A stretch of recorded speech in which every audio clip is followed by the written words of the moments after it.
Good day, fellow citizens. Allow me to first apologise for this interruption. I do, like many of you, appreciate the comforts of everyday routine. I enjoy it as much as any bloke, but I thought as a mark of globalization for all, we'd have a little chat. There are, of course, those who don't want us to speak. I suspect even now there are orders being shouted into telephones, and they will be on their way. Why? Because words are the path to truth and will always retain their power. And the truth is, there is something missing in this world, isn't there? Extreme imbalance, instability, and inequality. Financially excluded people, and all the while they, on TV, are talking in code. They have the answer. I know they do. I've seen it. If you've seen nothing, if you've truly seen nothing, and you don't know globalization is a good thing, a necessary thing, then I don't know what to tell you. I'll have to show you. Duré.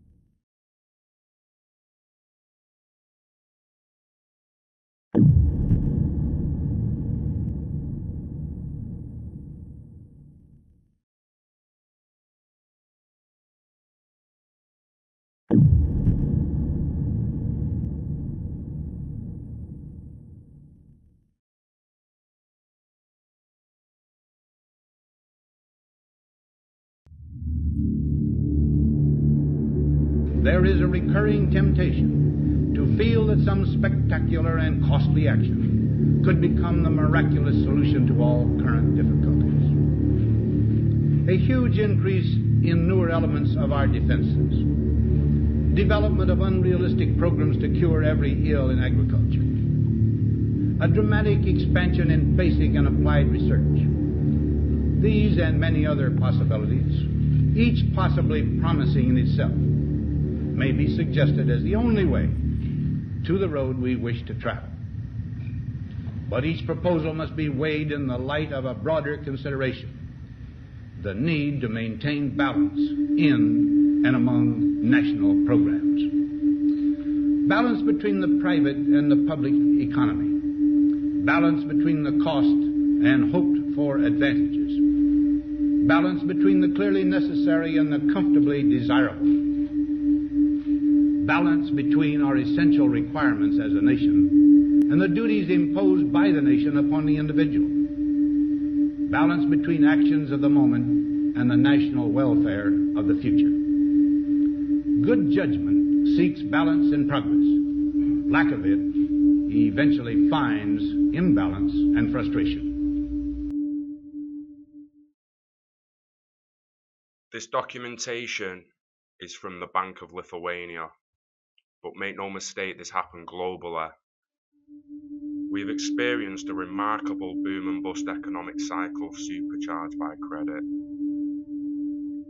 During the boom, investment vastly exceeded saving, resulting in large current account deficits. Current account deficits were mainly financed by hot capital inflows through the banking sector.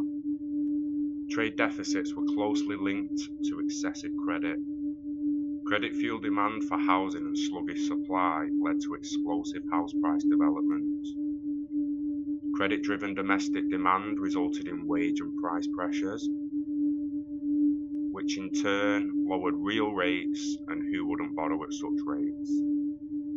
We learned bad judgment leads to imbalances, financial imbalances and risks, which led to a financial crisis.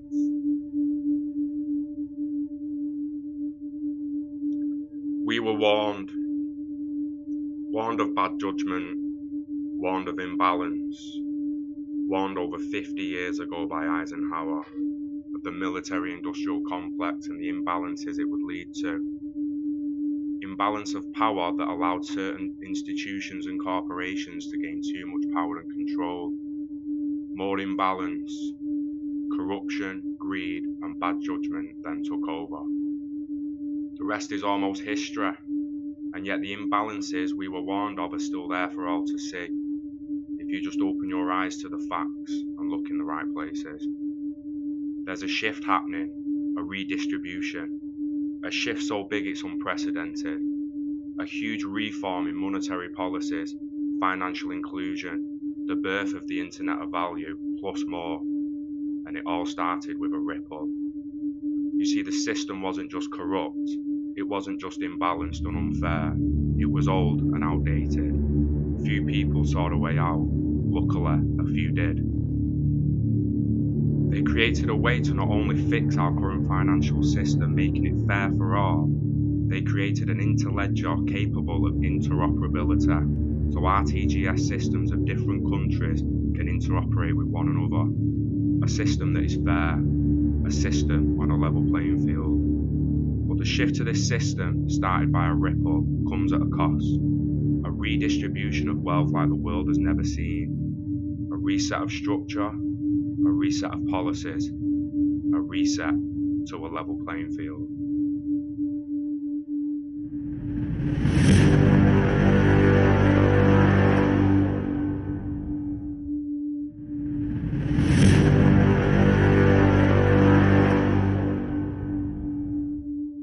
Financial crisis that's weighing on confidence and growth. Globalization is associated with low wages, with insecure jobs, with stateless corporations, and striking inequalities. When the financial crisis hit, the world's largest banks were shown to be operating in a heads-I-win, tails-you-lose bubble. There was widespread rigging of some core financial markets exposed, and masters of the universe became minions. Many citizens in advanced economies are losing trust in the system. Fundamentally unbalanced and unfair. Capital versus liquidity. The balance. Capital versus liquidity. Trade imbalances. We haven't been playing on a level playing field. Markets need structure. Maintaining monetary and financial stability. To make sure that there is level playing field. Level playing field. To address some of those deeper causes of weak growth and higher inequality, and to try to sketch out a few ideas about building a globalization that works for all.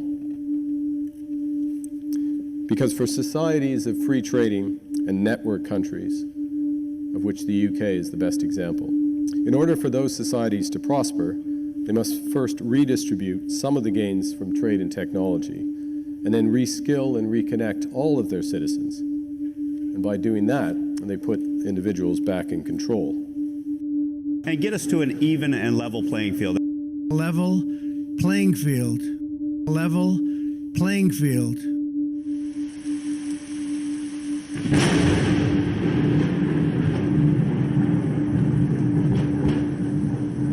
I think that the clouds on the horizon are becoming darker and are probably getting closer. We need to make sure that there is level playing field. Level playing field.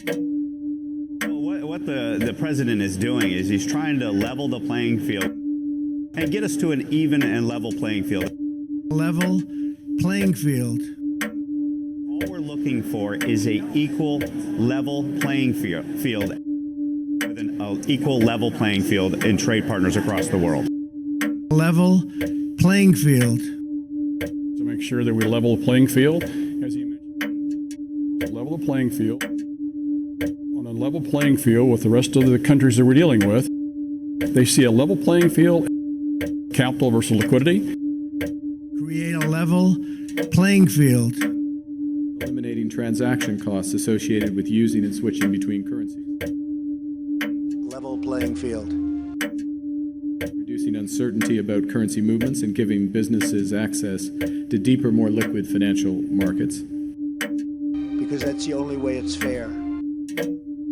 Final reset is the structural reforms that we have been calling for, not just in the advanced economies, but also in the emerging market economies.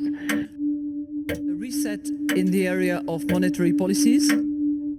Reset, reset, reset.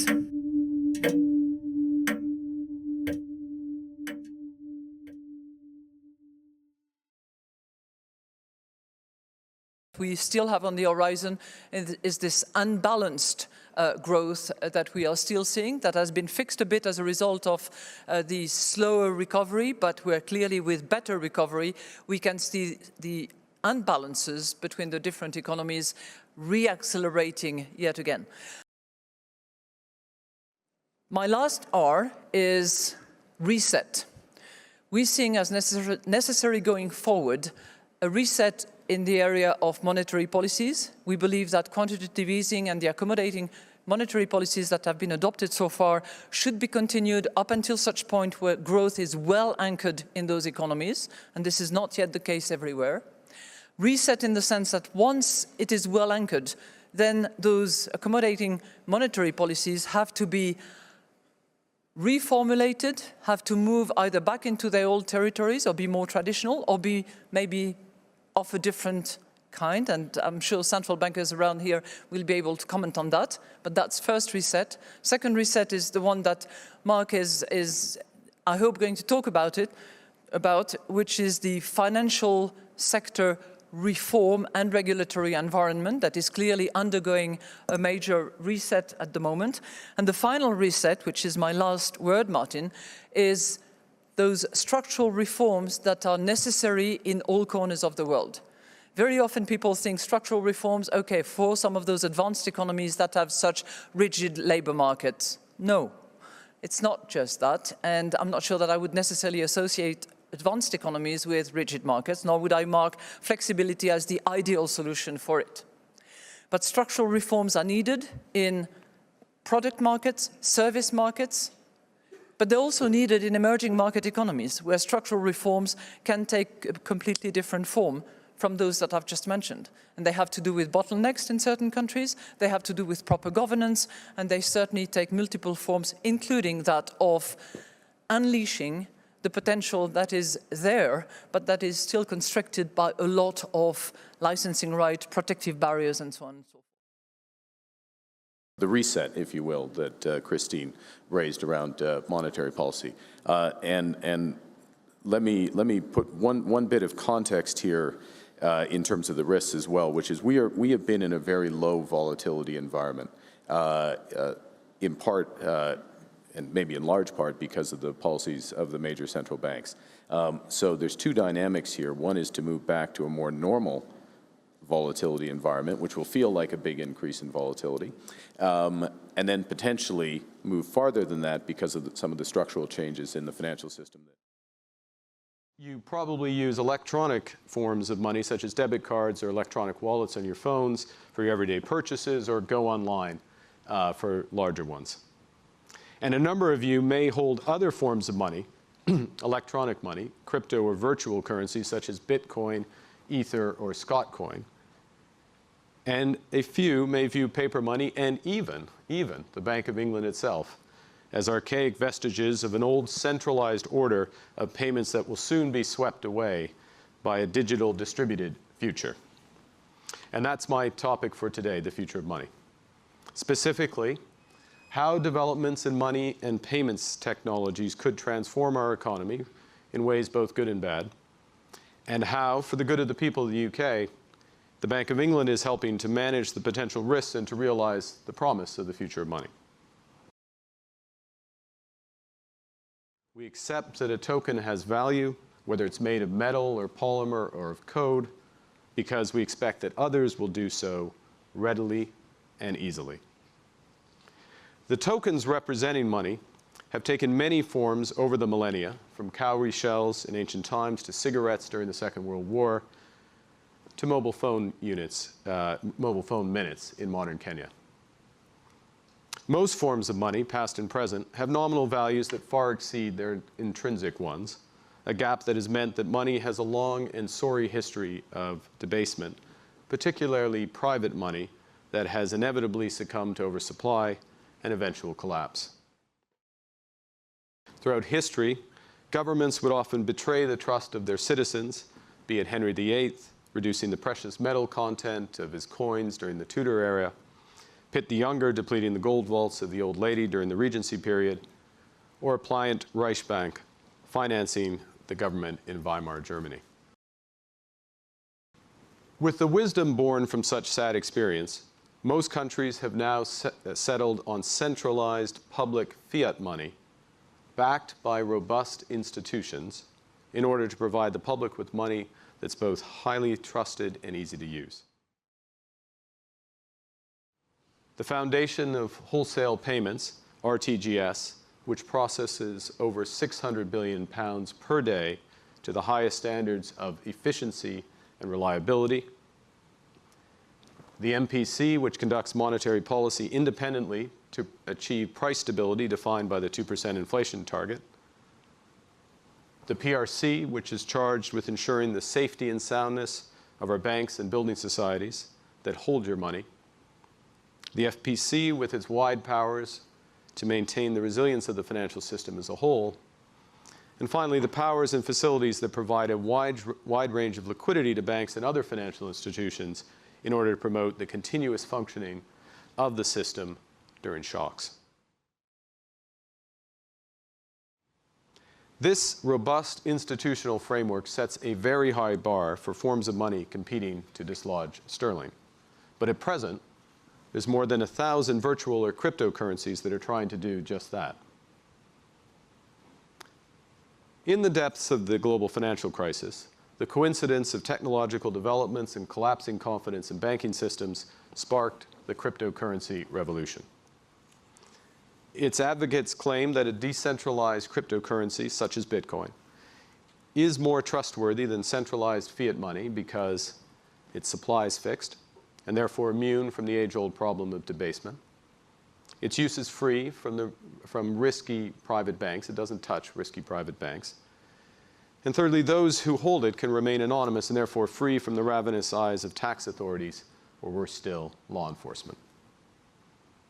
Some also argue that cryptocurrencies are more efficient than centralized fiat money because the underlying technology cuts out intermediaries like central banks and financial institutions and allows payments to be made directly between the payer and the payee. So how well do cryptocurrencies fulfill the roles of money? The short answer is they're failing. The most fundamental reason to be skeptical about the longer-term value of cryptocurrencies is that it isn't clear they'll ever become effective medium of exchange. Currently, no major high street or online retailer accepts Bitcoin as payment in the UK, and only a handful of the top 500 US online retailers do. For those who can find someone willing to accept in cryptocurrencies, the speed and cost of the transaction is generally slower and more expensive than payments in sterling. And that's because the more heavily used cryptocurrencies face severe capacity constraints compared with other payment systems. For example, Visa can process up to 65,000 transactions per second against just 7 for Bitcoin. If you use a debit or credit card in the UK, the transaction's completed in seconds and without exchange rate risk. In contrast, Bitcoin users face queues of hours, and those waiting to get to the front to make time-pressing payments, for last orders, for example, need to offer up a transaction fee sufficiently large to persuade Bitcoin miners who verify and process the transaction to do so quickly. These fees, the fees that are paid, vary through time. They reached £40 in late last year. They're currently around £2, but even that's expensive relative to cash, cards, or online payments, which cost the retailer around 1.5 pence, 8 pence, and 19 pence, respectively. So even at its low volumes, the costs of Bitcoin mining are enormous. Its current annual electricity consumption is double that of Scotland. In comparison, the global Visa network's energy use is less than 0.5% of that of Bitcoin, despite processing 9,000 times more transactions. So given their poor stores of value and inefficient and unreliable media of exchange, it isn't surprising that there's little evidence of cryptocurrencies being used as units of account.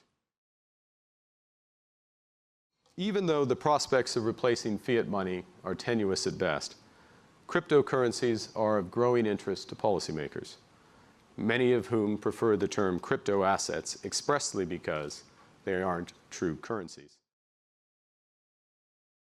The bank's Financial Policy Committee is currently considering the risks posed to UK financial stability, and internationally, the Financial Stability Board will report to the G20 in Argentina later this month on the same topic globally. At present, in my view, crypto assets do not pose material risks to financial stability. So authorities need to make some decisions. They need to decide whether to isolate, to regulate, or to integrate crypto assets into the financial system. You may have got a bit of the drift by now, gathered by now, that for many reasons, in my view, the crypto assets in your digital wallets are unlikely to be the future of money. But that isn't meant to dismiss them. Their core technology is already having a major impact, and bringing crypto assets into the regulatory tent could potentially catalyze innovations to better serve the public. Indeed, crypto assets help point the way to the future of money in three respects. First, by suggesting how money and payments will need to adjust to society's changing preferences. Secondly, through the possibilities their underlying technologies offer to transform the efficiency, reliability, and flexibility of payments. And thirdly, by the questions they raise about whether central banks should provide a central bank digital currency accessible to all. Crypto assets are part of a broader reorganization of the economy and society into a series of distributed peer-to-peer connections across powerful networks. People are increasingly forming connections directly, instantaneously, and openly, and this is revolutionizing how we consume, work, and communicate. The second challenge of crypto assets is their underlying technology, obviously particularly distributed ledger, which can do many things. It can increase the efficiency of managing data, improve the resilience by eliminating central points of failure, enhance the transparency and auditability of transactions, and expand the use of straight-through processing, including with smart contracts that automatically update and, if appropriate, pay. Now, the third challenge is that crypto assets raise the obvious question about whether their infrastructure could be combined with the trust inherent in existing fiat currencies to create a central bank digital currency, or CBDC. So while our research on a possible future CBDC will continue, we're more excited at the Bank of England about the opportunities to transform digital payments now. In particular, the combination of the bank's overhaul of RTGS, that big central payment system, and new technologies promise payment systems that can better serve society's demands for fully reliable, real-time, and distributed peer-to-peer transactions. Now, the good news is that non-bank payment providers, PSPs, can now access RTGS, and we expect the first of them to do so directly this spring to help drive costs down and service up. So what can that mean? Well, innovative PSPs can deliver a world where you can split around in the pub electronically and instantaneously, needing nothing more from your friends than a QR code on their phone or their mobile number. By doing so, electronic money is effectively becoming much more like its physical relative, allowing genuine, immediate peer-to-peer transactions without the need for a middleman. Our overhaul of RTGS is helping to reduce complexity and costs in other areas, such as cross-border payments, where the bank is leading the efforts of other central banks and the private sector to use central bank money in cross-border payments through synchronized RTGS systems. When coupled with capture of richer payments data that will be made possible by the renewal of RTGS, the system will also help support innovative services for the more effective management of personal and company finances, benefits that will be amplified by the application of open banking. Finally, at the wholesale payments end, the bank believes that the distributed ledger technology could potentially save tens of billions of capital, pounds of capital, currently tied up in settlement, while settlement completes. And while the best of the private sector are working hard to find ways to unlock this value, that tens of billions of capital, the bank is building the new TGS so that forms of security settlement, including those that use distributed ledger technology, will be able to plug in directly. So we're overhauling that core payment system, RTGS, so that private innovation can flourish. And by bringing crypto assets onto a level regulatory playing field, we can help catalyze a more resilient, effective, and innovative payment system.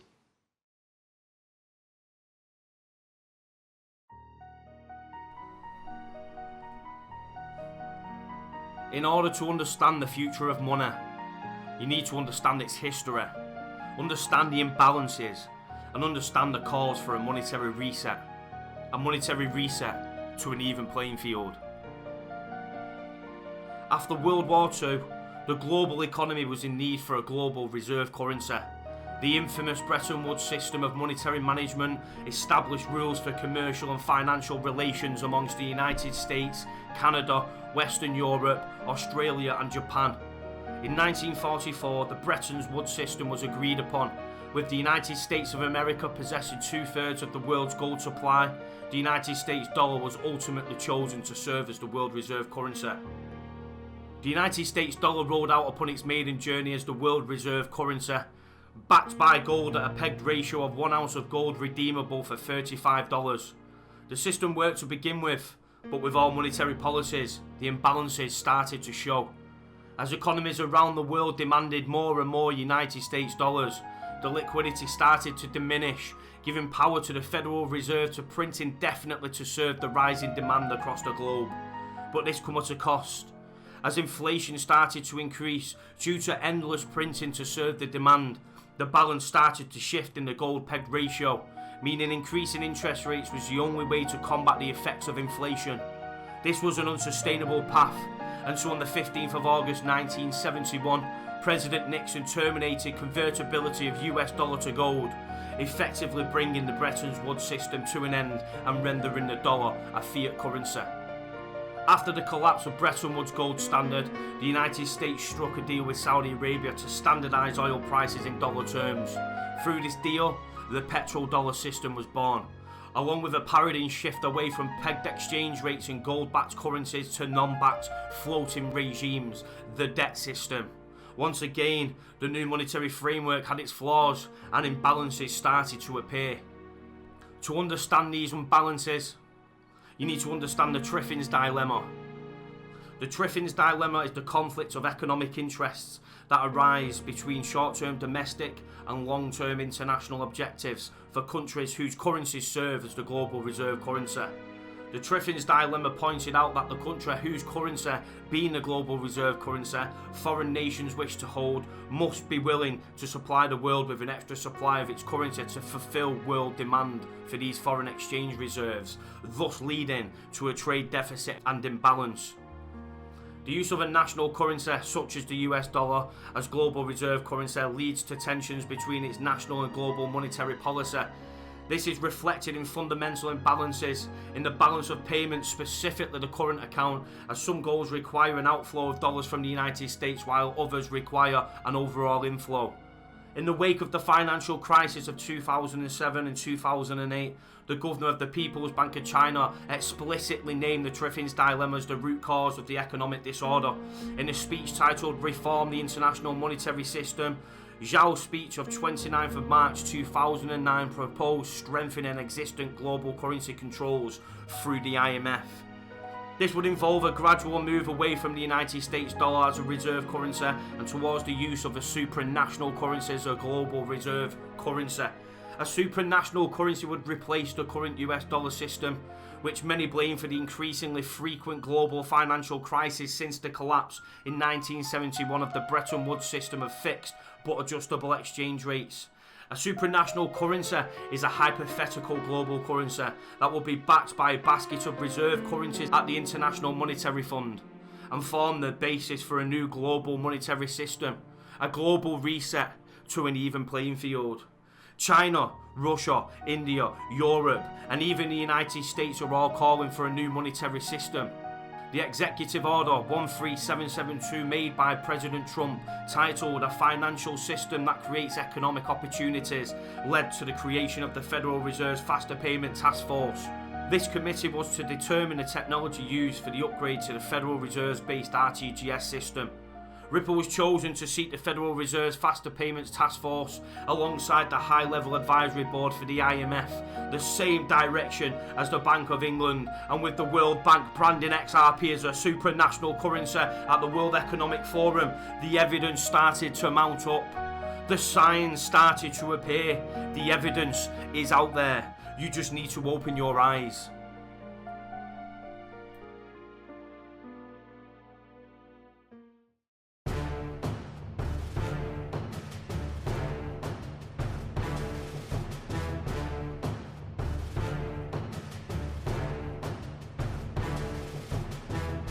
I had a very, very good conversation, as most of you know, yesterday with the president of China. It was a very, very warm conversation.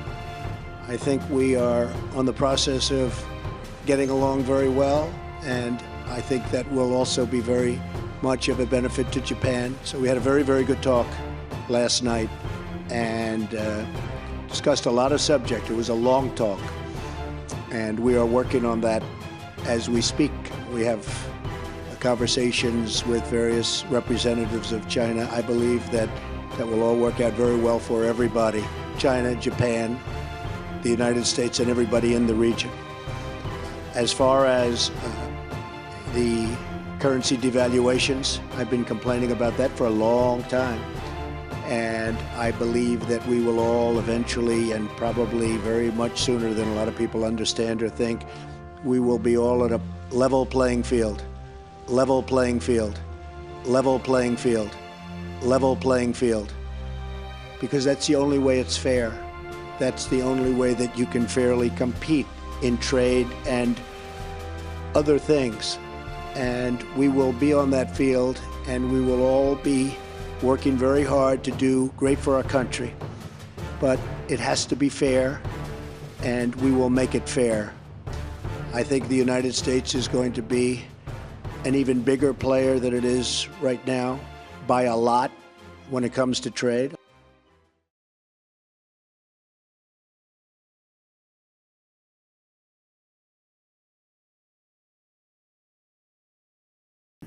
Oh, what we are seeing, it's one of these rare moments where we're actually living in history. Normally you read about history in your high school or college textbook. No, we now have the experience of living in it. And what we're seeing is history unfold. What we are seeing is the daily bringing about of what people have described, Fareed Zakaria and others, as the post-American world. We are voluntarily giving up our position of advantage, of primacy. We're creating a level playing field where everybody essentially decides what deals they're going to make. So either they have to defer to more powerful countries like a China or a Russia, rather than being able to depend on a reliable United States, or they simply do what they think is in their own best interest. What this will be a world that's far messier, far less American influence, far less stability, and ultimately less prosperity for us. But we are. This is the foreign policy equivalent. Let's be straight about it. This is the foreign policy equivalent of repeal without replace. We're repealing the American-led order that has done us, I think, extraordinarily well for 70 years, and in its place, it's going to be something much closer to an international free-for-all. Yeah, let me show this one more time. And by the way, check it out. This is I'm serious. Go online, check GDP, compare the United States since 45 till now. The American-led order that Donald Trump is trying to eviscerate, the American-led order that James Mattis tried to explain to him in that meeting, and that he said, I don't like it, at the end. And that's when his then Secretary of State called him an idiot. It was Tillerson, moron. That's the American order. You know, people go, New World Order, New World Order. I hate to admit this on TV. That was the new American order. That's why we have a $19 trillion GDP.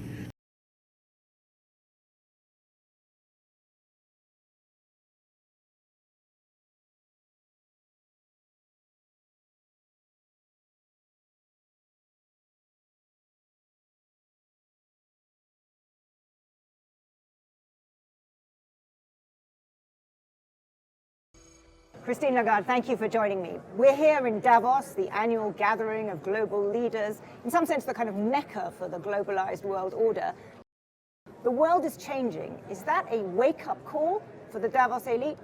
I really hope that it's a wake-up call to all policymakers of the world. If the message is not clear, when you have voters clearly saying, no, we don't feel in charge of our destiny, that's a really serious But that message is now call. being heard loud and clear. Yeah. Is there a risk that you, the IMF, the experts are now somewhat discredited in this debate because you are seen as being at the heart of this establishment? So that even if you have the right message, people say, oh, well, you're just the experts and the experts always get things wrong.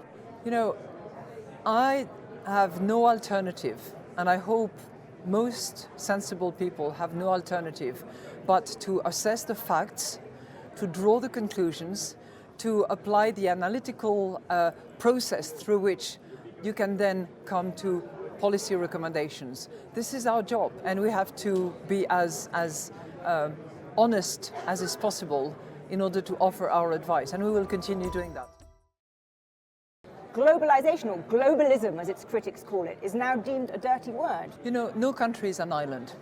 And the way the corporate world has interconnected itself through supply chains, the way in which services are provided on a global basis nowadays, the way in which capitals move around and are needed in that respect is not going to be stopped. So globalization is inevitable, that element of it. Globalization is now sort of embedded in the way in which a lot of people around the world work, transact, move, are used to international music, are used to traveling around the world, are used to getting cheap products. And I'm talking here about the advanced economies, because one big part of the world that we are not talking about enough is the 3.6 billion people who constitute 50% of the global economy and whose improvement of living standard depends massively on international trade, on movement of people, on participating in the global economy. We cannot go ahead without them. I think we need to adopt the right narratives, the right language, the right stories in order to demonstrate that globalization has to work for all, and globalization cannot be confiscated by some happy few or only a handful of countries.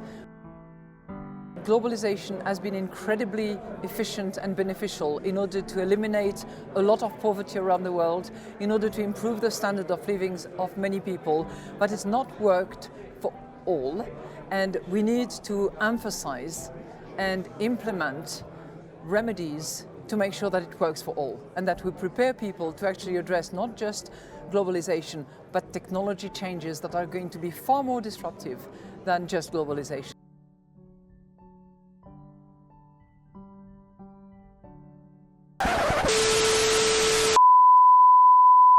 Forgive me, fellow citizens, for another interruption. I too was enjoying the film, but I feel at this point it's imperative to recap.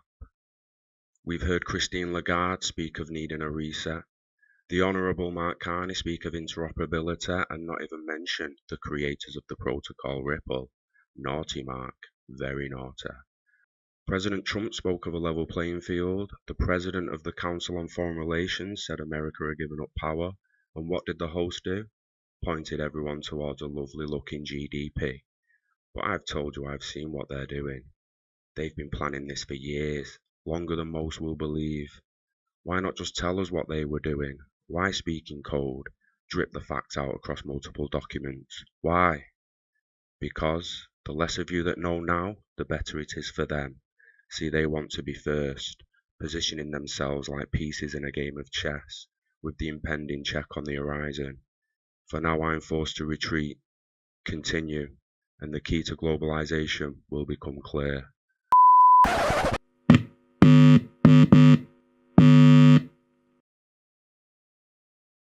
Globalization for all, because it's the only way it's fair.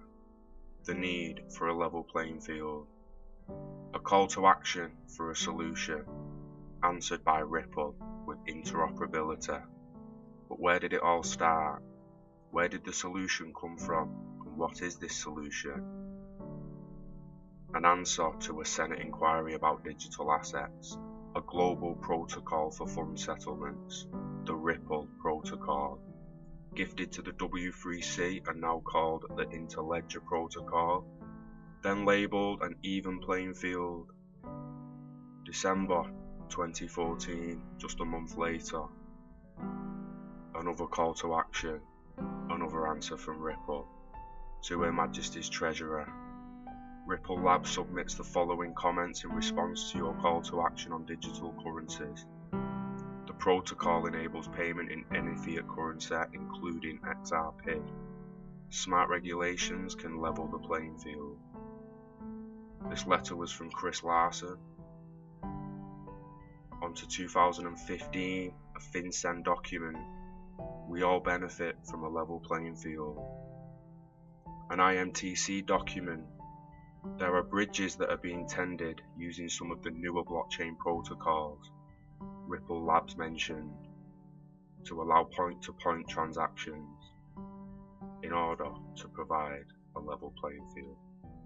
2017 document from the Catalan Competition Authority.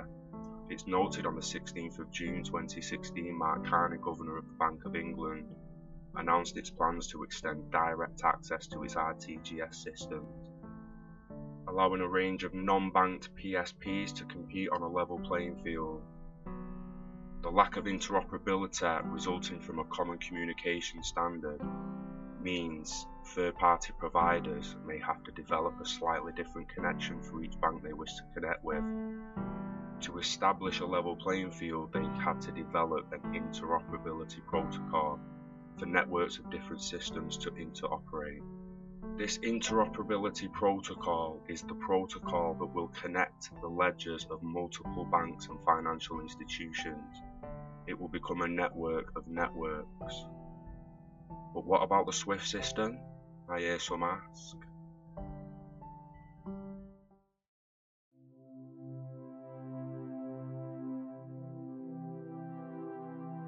Is there a possibility that Ripple could take over SWIFT one day?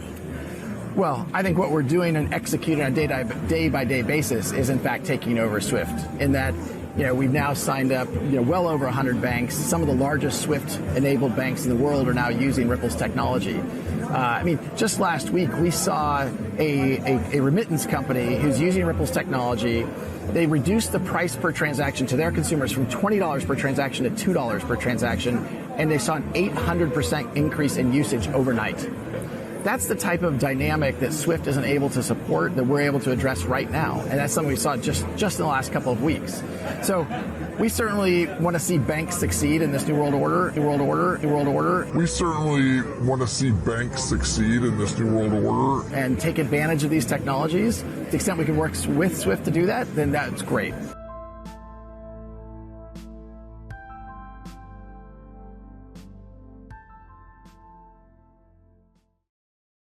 So clearly, SWIFT partners are working with Ripple to bring a brighter future. The Federal Reserve, I hear some ask.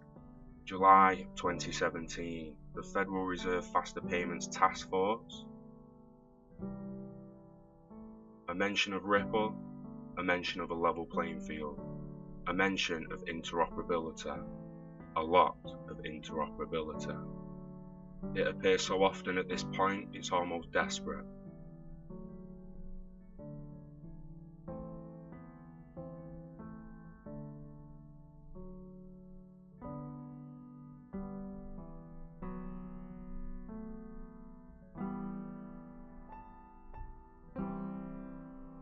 EU trade defence document working to ensure a level playing field. The Bank of England 2018 helped level the playing field for smaller banks. The World Economic Forum, the future of trust and integrity, more level playing field talk. Technology companies can create a level playing field where every voice is given an equal standing. Seek the documents, find the facts. Whether it's HSBC, Bank of England, Bank of America, Bank of Russia, China, or a little bank in Africa, interledger provides the bridge between ledgers, the bridge to the level playing field. So let's take a deeper dive into Ripple and the key technology behind globalization for all.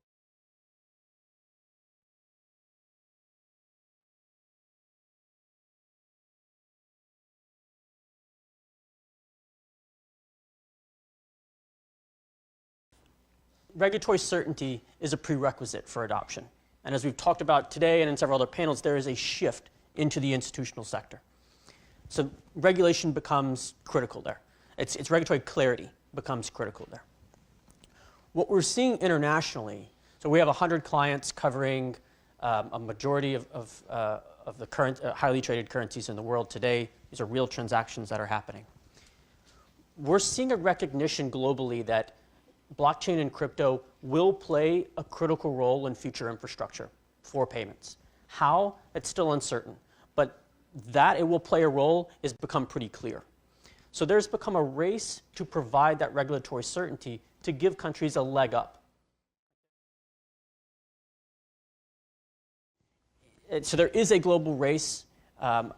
You see it on payment infrastructure. For a long time, the US dollar has been the global reserve, and the US has been a primary player in that payment infrastructure. I think now that people are competing. It's a race to holistic, clear, strong regulation that protects markets, ensures market integrity and consumer protection, but also balances innovation. If it's really weak regulation, no one's going to go there because the company nor consumers are protected. Ryan, go ahead. Proof of work doesn't work. Please. And in the early days of Bitcoin, there was a whole group of developers that broke off to create other assets, XRP being one of them, that doesn't use mining, that's cheaper from an energy perspective than Visa, and already scales to 1,500 transactions a second. The challenge for adoption comes back to policy.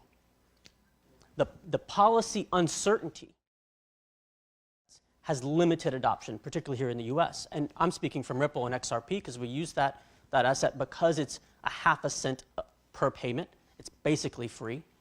It scales and it's efficient.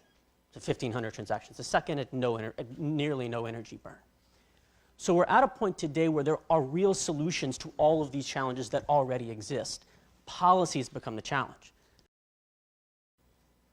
Today, the policy certainty in the US exists for Bitcoin and Ethereum, despite the fact those are China-controlled platforms. So activity goes to those platforms.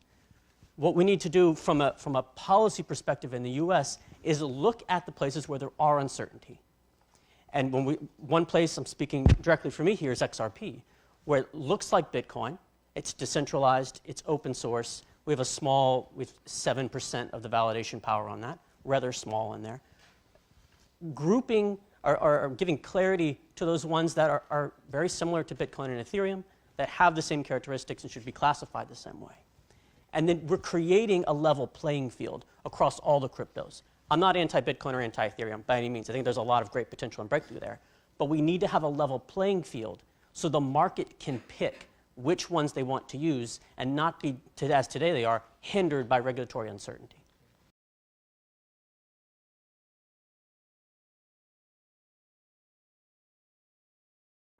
So when we think about payment systems today, that we've had in the past, they're generally centralized systems. These are systems where there's one central operator in the middle, and that central operator, seen here on the slide as the red entity in the middle of the circle, that central operator will hold and manage the ledger. It keeps track of all the accounts of the participants in that network, who's paying who, and is the central authority for the payments that flow through that network. Now, several years ago, we saw the development of a technology breakthrough of distributed systems. This is distributed technology where the network operates without a central entity. So there's no central operator here, meaning there's no central point of failure. We've removed that central point of failure, enabling greater resiliency of the network. And now we're progressing the maturity of that technology for different use cases. So since this technology has been launched, there's a lot of interest in distributed ledger and blockchain from many different sectors. Here's a quote I have from Santander, the large Spanish bank. In their studies with this technology, they see the potential to save $15 to $20 billion a year by 2022 when this technology is applied to cross-border payments, securities, and compliance.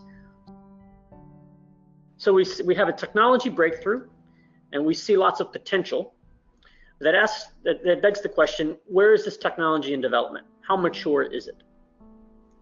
What I see happening in the market right now is a typical innovation cycle, a cycle we've seen in several other technologies. It first starts with the technology breakthrough, where there's one design that we see potential with for many use cases. Ford Model T was one of the first automobiles. This was the technology breakthrough. But we saw lots of potential for many different use cases. However, we were restricted by only having one model. We had one design that we would have to force on many different use cases. Very quickly, we realized we need to specialize the design of the solution for the use case. So fast forward to today, when we have a maturity in the technology, we have designs specific to each use case.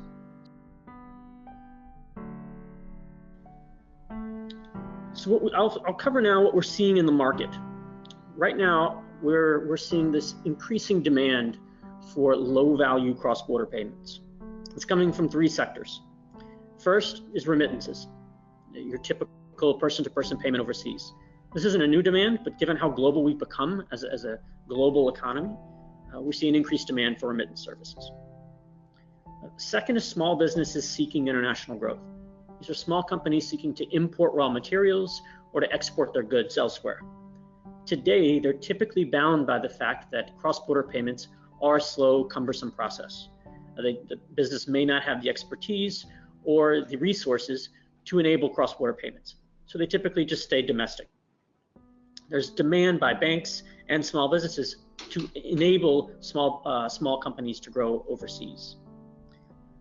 Finally, the newest aspect of demand from cross-border payments is digital platform-based businesses. This is a new type of company that's in the market that has a very different payment demand than what we've seen traditionally from large corporates. Examples of these businesses are companies like Alibaba, Amazon, Uber, Airbnb. These are online companies that are platforms that have global reach. Their payment need is all cross-border, or predominantly cross-border, at a very high volume, but low value. So Uber paying its drivers in India and Philippines and drivers all around the world. That payment demand, these are very small payments. They're not large invoice payments for millions of dollars. They're small individual payments to individuals. That's a different payment demand than what we see from corporates. Corporates typically send large individual batched payments overseas, whereas what we're seeing with these digital platform-based businesses, these very high growth companies, are the opposite payment demand. It's low value at a very high volume. Traditional payment rails don't really support this. So there's this unmet demand in the market, particularly from large corporates. Ripple is looking to optimize this process, resolve these pain points by changing the process of the payment, moving from a sequential process to a coordinated process, where the transaction happens in one step, it's executed across all the links in the chain simultaneously. So we synchronize the payment instead of going one step at a time. We've developed the technology. We've gifted it to the W3C. It's the global standards body for the World Wide Web. They manage many open standards today, like www, when you type in a website or HTTP. Their expertise is in managing these open protocols. So we've gifted Interledger to the W3C. It's seen adoption now in several other platforms aside from Ripple, platforms that are looking to enable interoperability between two ledgers or two institutions. So we're using Interledger as this set of instructions of when to debit and credit accounts.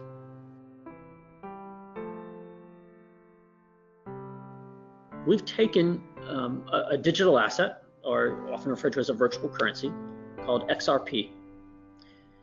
XRP we use as a liquidity tool between banks to enable immediate reach for liquidity between institutions. So today, if a Canadian bank wanted to pre-fund an account at a Philippines bank, would have to send a payment through a traditional rail. It would take 4 or 5 days to get there, and if they needed to withdraw that funds, it would take another 4 to 5 days to get back. So that's a pain point in enabling fast payments. With XRP, this is a tool that the Canadian bank would use to immediately send value to the Philippines bank. In exchange, the Philippines bank would earmark local currency, peso, on its books, and then make a fiat-to-fiat payment with the currency they've just secured. It may be a fiat-to-fiat payment between Canadian dollars and peso. They've used XRP up front to enable direct liquidity between those. So instead of having to pre-fund accounts with banks all around the world, a bank can hold one position in its domestic account and send XRP directly to the bank it needs to make a payment to for the exact amount of currency that needs to be dispersed. This gives you the ability to consolidate all of your capital positions, have a much more capital efficiency, and have reach directly to institutions when you need it. You don't have to pre-fund and park capital at banks that's not being used.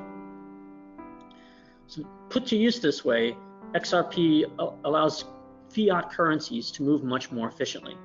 A bank can pre-fund an account and get liquidity immediately on demand. This is all designed to make fiat currency move more efficiently and more fluidly. So it complements a fiat currency. The payments being made are still in fiat currency, still Canadian dollars to Philippine peso. However, they're using XRP just as a tool to source that liquidity.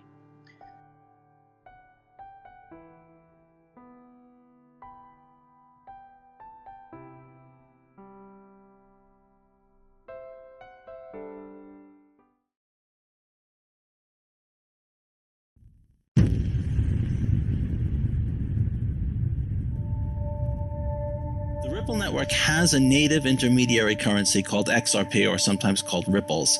And the advantage of Ripples is that there is no counterparty. There's nobody. It works just like Bitcoin. Your Ripple balance is just a number on your Ripple account on the Ripple network. And the theory is that because XRP doesn't require any trust or anything in common, it can flow between any two accounts. You don't have to agree to have somebody hold it for you. And so if that becomes the premier intermediary currency, then two types of people will want to hold XRP.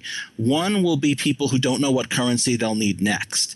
If the path from dollars to euros tends to go through XRP, then if you don't know whether you'll need dollars or euros, it makes sense to hold XRP because then you only have to pay half the spread. And then the other thing is market makers. If you're just trying to make a market and people who are selling their dollars want XRP because that's what they need to buy euros, then if you want to be able to buy dollars, XRP is the currency that you're going to need to hold to buy them. If that's the way it plays out, then the demand for XRP will go up, and therefore the price will go up.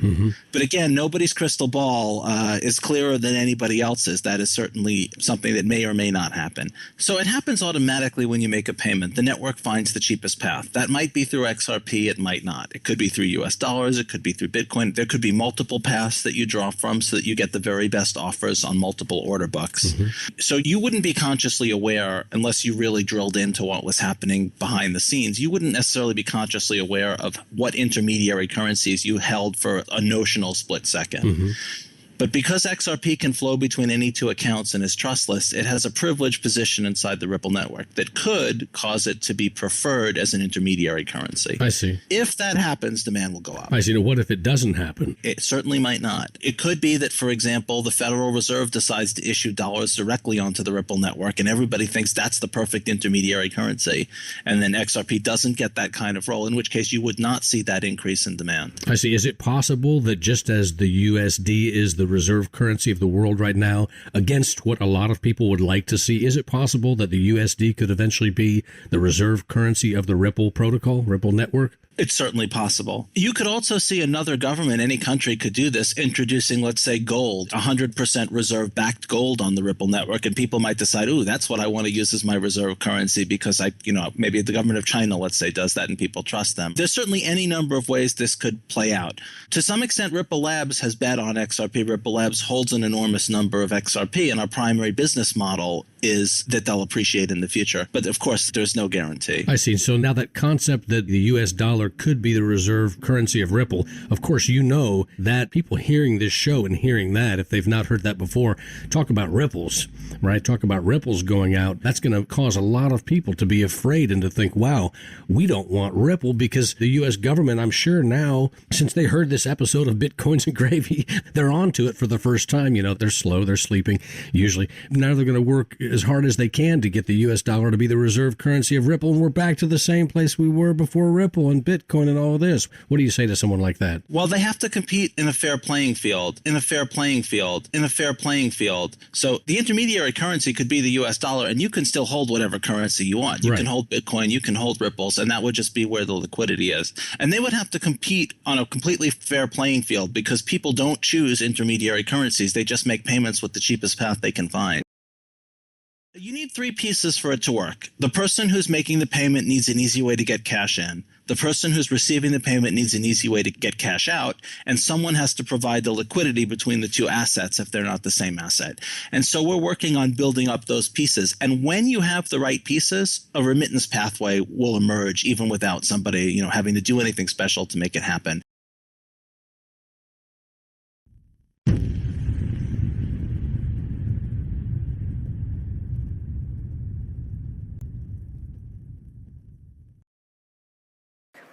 Well, I think a lot of people found Bitcoin interesting because they were frustrated with the siloing of money and liquidity.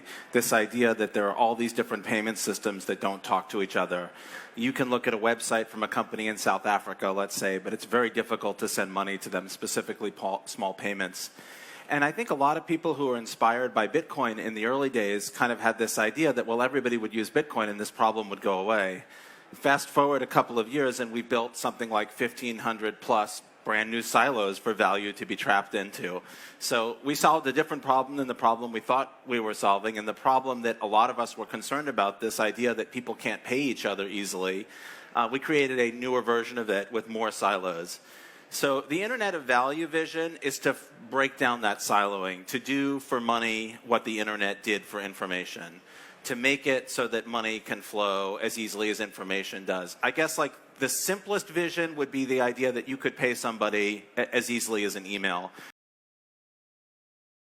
I think the answer is in the term Internet of Value. I take a lot of inspiration from what the Internet did.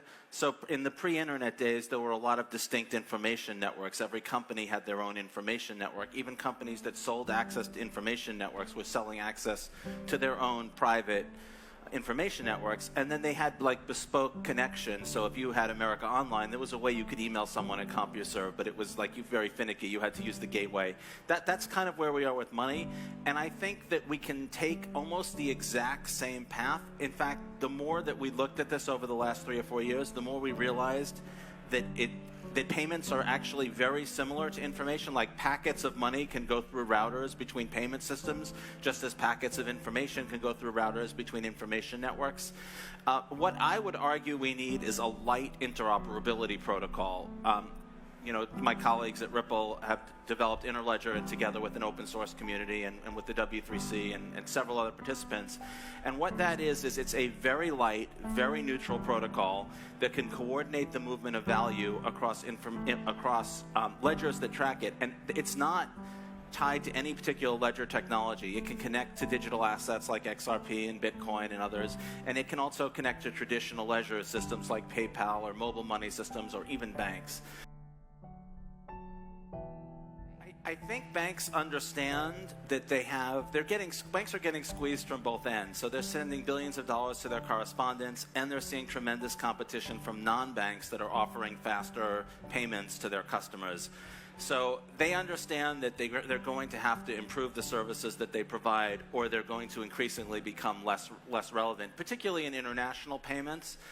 It might seem counterintuitive, like why is Ripple, who's kind of been working on this cryptocurrency XRP that we're using, for all of our products and is kind of where our bets are placed, like why would we want this Internet of Value that puts everything on a level playing field?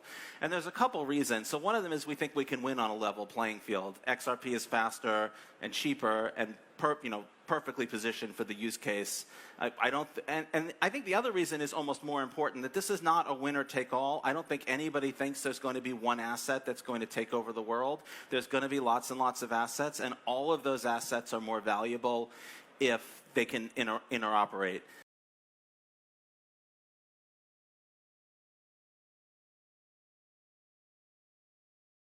I'm Corey Johnson from Ripple, here from San Francisco, and I want to talk to you about some big ideas about blockchain and about globalization.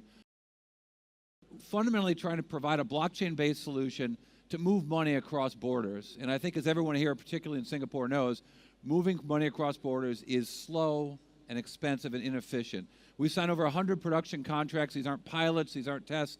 These are 100 customers who are paying us and using our software to solve some real big pain points in their business about moving money across the world. The global payment system, as everyone knows, right, everyone in this room, like I said, we're in Singapore. It's been hard to get money here. It's hard to get money out. It's slow. It takes 3 to 5 days to transfer money. It's really expensive. It's expensive for individuals just paying fees. It's also expensive just for businesses that have to keep money parked in locations all around the world. The World Bank says that number is about $10 trillion sitting around for businesses in accounts waiting to be used because they can't trust the ability to move money quickly. And it's unreliable. Unbelievable amounts of failure in the current systems that represent 600 basis points, 6% error rate, which is, it'd be like losing power an hour every day. It's a problem. And so we sell to financial institutions. Likely, as Ripple's products roll out in the marketplace, it'll be used by the banks and remittance companies that you use, and you'll never know it. Now, there's a lot of talk about what blockchain technology can do and the applications of blockchain technology, and there's great excitement about this. But we look at it in a much bigger way. We look at this notion of what is globalization, and how can blockchain technology solve what we see as the last leg to have a truly global economy. Now, when we look at the global economy and how it works right now, something's missing. Something's wrong with globalization right now. We know the metaphor of fire, right? In order to have fire, you have to have 3 things. You have to have all 3 things. You've got to have heat, you've got to have fuel for the fire, and you have to have oxygen providing that fire with something to burn that fuel. So when we look at globalization, we've got a necessary network of goods. There's a way to move goods. There's a network for moving goods all over the world that's very robust and very efficient and very known to work all over the world. And there's data now that moves all over the world quickly. I can send a text message from here to Rome in 3 seconds with a GIF and a bunch of emojis. I can send an email from New York City to Mexico in a matter of seconds with an Excel spreadsheet attached and all kinds of information. But we don't have this when we look at the globalization. We've got goods, we've got data, but we don't have a way to move money efficiently and quickly. Let me use another metaphor here. When we think of the pre-container era of shipping, I love talking about this in Singapore, Hong Kong, New York, San Francisco, places I go a lot, all sort of places that built up around an economy, a way to move things. It used to be moving things across borders, moving stuff, goods. They'd throw it into sacks, took a lot of guys with a lot of hooks and nets and throwing it onto boats. It was very inefficient. And then came this new technology of containers. And in the post-container era, we have a standardized way all over the world to move things around the world. It's quick, it's efficient, it's a technology that no company owns, but everyone knows how it works. And new companies came up later to sort of master this technology. The shipping giants of the past are no longer the shipping giants of the present with this new technology. But the new technology of containers really changed the world and changed global commerce. And you know, here in Singapore, we know that to be true maybe more than anywhere. Let's think of the data world before the web. It was slow, it was isolated, it wasn't open, and it wasn't easy to move data around the world. But when we look at what happens in a post-World Wide Web, we suddenly have a world where there's a globalization of an instant transfer of data that happens all over the world. It's happening mobilely, it's happening on smartphones, it's very robust. You can do all kinds of things that you could never do before. We know this is part of the globalization in data. Buying an airline's ticket on Singapore Airlines on my phone and getting the data about how many hurricanes I'm going to have to dodge to get home this weekend, apparently. But that's the kind of where we're at with globalization and data. But we don't have that with money.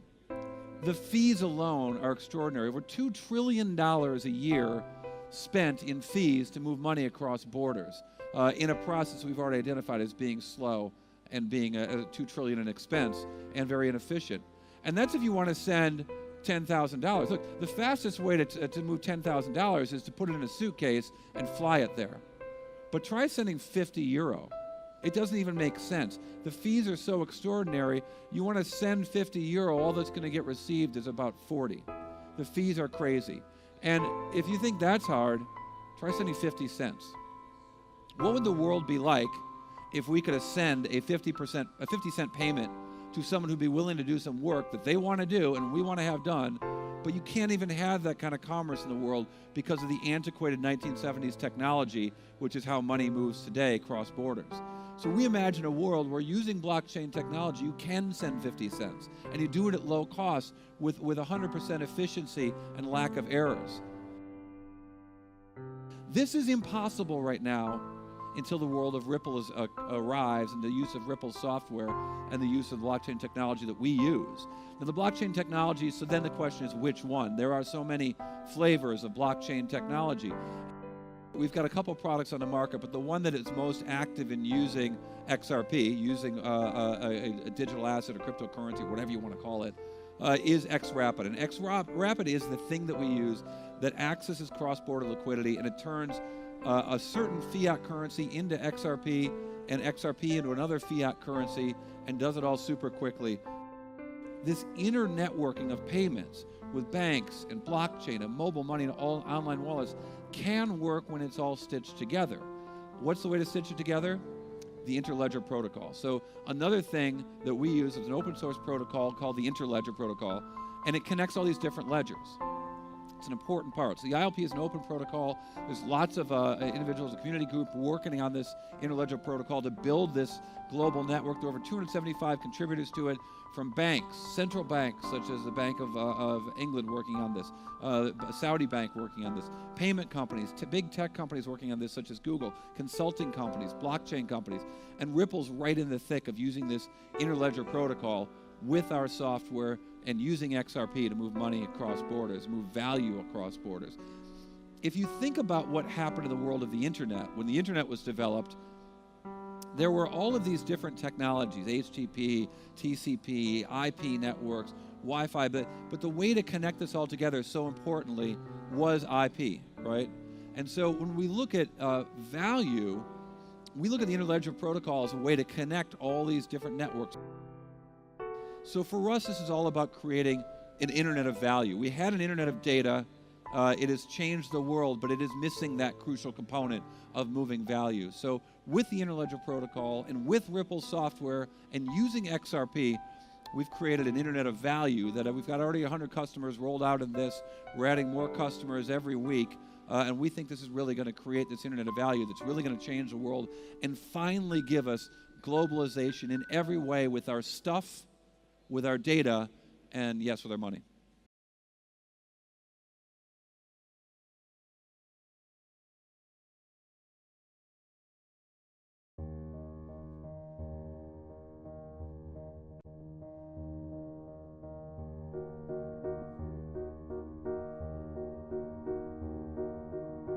Ten years out on the financial crisis, we still don't have the infrastructure perhaps to prevent the next one. And I think this is where digital assets can really help, because an efficient digital asset can really solve some of the key problems in global liquidity. You know, the world's got trillions and trillions of dollars tied up in liquidity just to get around how clunky the movement of value is around the world. If with a really efficient digital asset, something like XRP, and that's what we believe will be the most efficient, you can now reduce trillions and trillions of capital from being tied up. So you can make those transfers instantly as a bank or as a payment provider or as an enterprise without having to have money pre-positioned all over the world. Well, to us, what we think is, blockchain doesn't quite capture what's really going on here. We think what's happening is really the creation of what we would call an internet of value.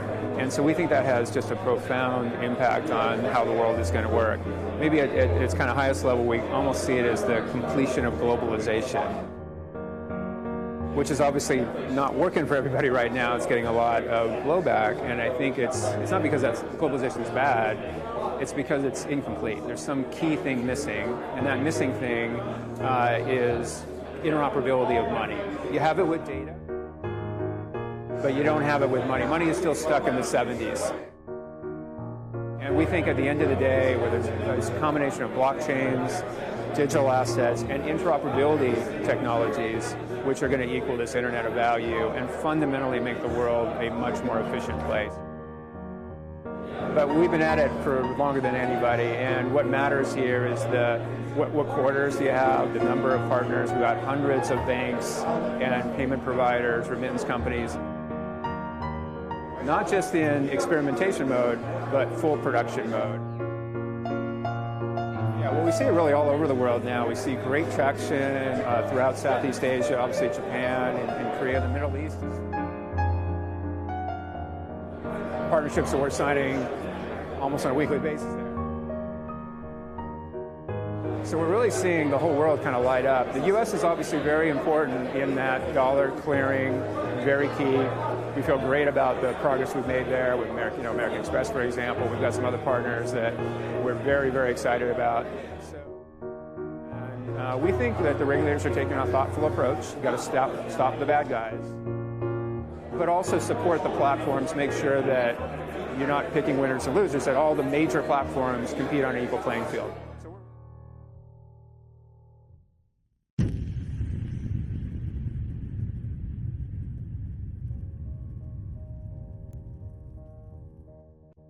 We're really focused on the enterprise applications of blockchain technology and blockchain derivative technologies, specifically for cross-border payments. We think everything starts with a payment, so a lot of the use cases that we're talking about, we think they really need to have a payments solution first, and then we can really kind of grow from there. And we're really focused on how this technology can solve problems. With cross-border payments is clearly a problem, and I think that's why we've been successful with over 100 announced production deals with enterprise companies throughout the world.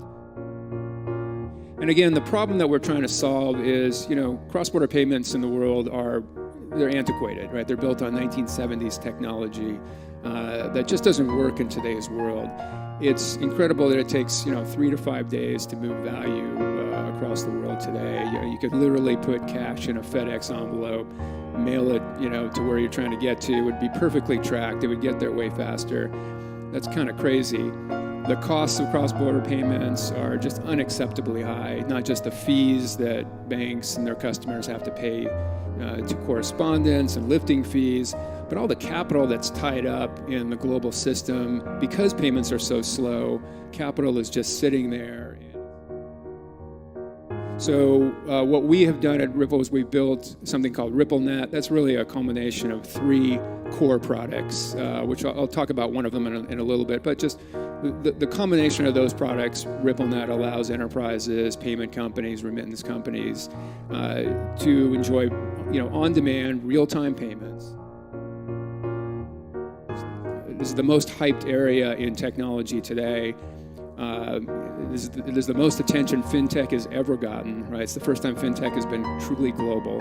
So, clearly there's a lot of overhype. There's a lot of projects that are going to fail.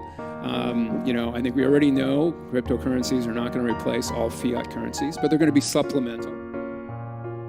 So clearly there's a lot of hype, but you got to admit, something fundamental is happening here. I think we all feel that in our bones, right? There's something very big. You're not going to have this much money, this much talent globally that's going into this space unless something really fundamental is afoot. And the way we see it is we think this really represents the final step in globalization. And I think we all know globalization has not been very popular lately. We've got to fix some things. Globalization is not a bad thing.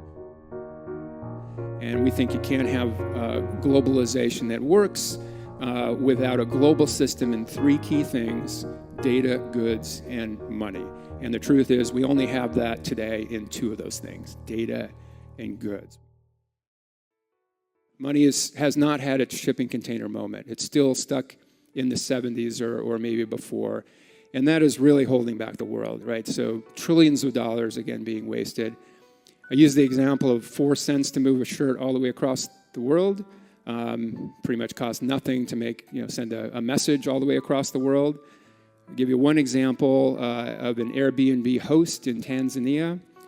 He's charging $29 to a customer through that platform. By the time the money has gotten to that host, there's an actual actual example, $9.